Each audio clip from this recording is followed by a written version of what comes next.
Welcome back, Mayor Reed's team, here with another book review for you, and this one is awesome. I picked up the book Dr. J by Julius Erving. It's an autobiography. If you don't know who Dr. J is, pause this video, check out the link I have below in the description. He's one of the all-time greats in basketball history. He was kind of the first to develop the kind of modern game, what basketball people call playing above the rim, being able to jump really high, being able to anticipate plays, making these incredible dunks. The stuff that we all see now in the NBA, the stuff that you see LeBron doing, didn't really exist as much back in the 60s. And guys like Dr. J, guys like Magic Johnson kind of revolutionized the sport through their skill and their athletic ability and made the modern NBA what it is. I was very impressed with this autobiography. Either Dr. J is a fantastic writer or this ghostwriter deserves like a Pulitzer. I really felt like Dr. J's voice, his true authentic self, came through in this book. It's not your typical, I practiced a lot, I won these games, I hit these shots, I had fights with these people, yada yada yada.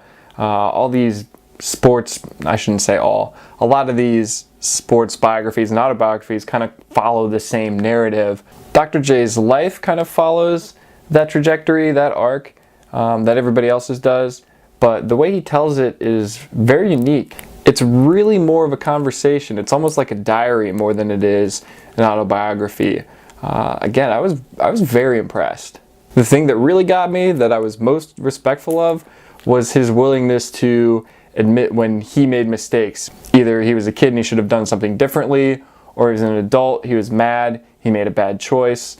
Whatever it is, he was very willing to share his mistakes, to take ownership of those mistakes, discuss what he should have done, and rather than fight his critics, he kind of accepts what they have to say is true and moves on. It's like really refreshing. It's really neat to read about.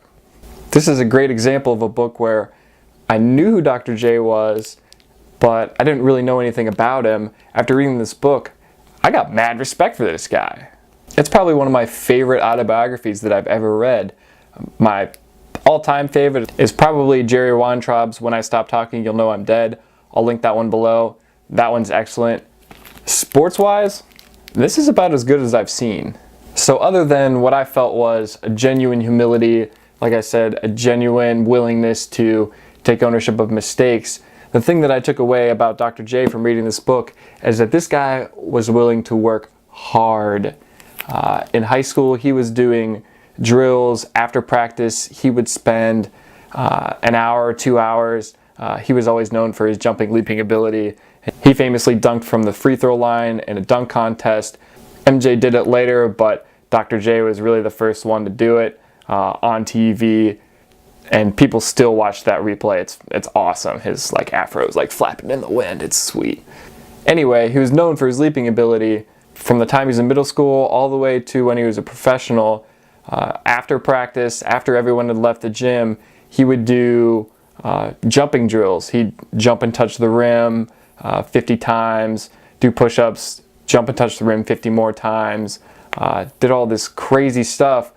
It's probably pretty common today. You probably get a personal trainer to do that. I'm sure LeBron has personal trainers that work with him on that kind of stuff. Dr. J was doing it on his own in a cold gym as a high schooler just because he loved the sport that much and he wanted to be better at it. When he was a kid, his goal wasn't really to be a professional player. Even when he got to college and was one of the best players in his league, his goal was still just to get an education. That was his mom's goal for him. If you've watched any of my other videos, you know that I have a tremendous amount of respect for the people that put in the work, that are willing to do the stuff that everybody knows they should do, but don't actually do to achieve the goals they want. For Dr. J, it was staying for an hour or two after practice, doing jumping drills, cajoling all of his teammates to play one-on-one with him, shooting three-pointers, all that stuff. He did it just because he wanted to be better. So one of the stories that he tells makes me feel, inadequate. So when he was a ninth grader, he would wake up at 5:30, go to a donut shop, make donuts for an hour and a half so he could help his mom feed the kids. Then he would go to school, take a full academic workload as a ninth grader, and then after school he either played basketball or he played football, and then after basketball or football practice he would do his basketball drills, his jumping, his shooting, all that kind of stuff.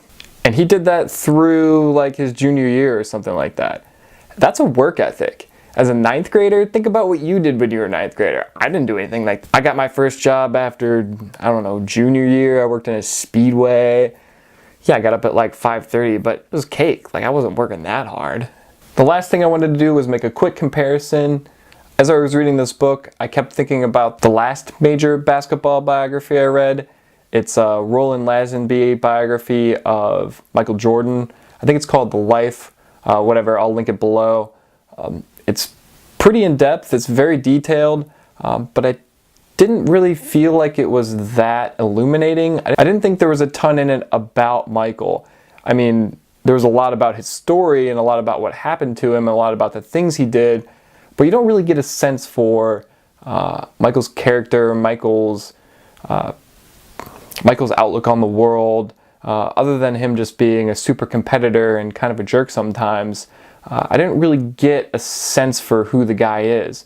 That's not at all how I felt reading this book. Again, I really felt like I was talking to Dr. J, like he was giving me his story. And I felt a connection with him that was very real. It's very cool. I feel like I could go talk to the guy right now.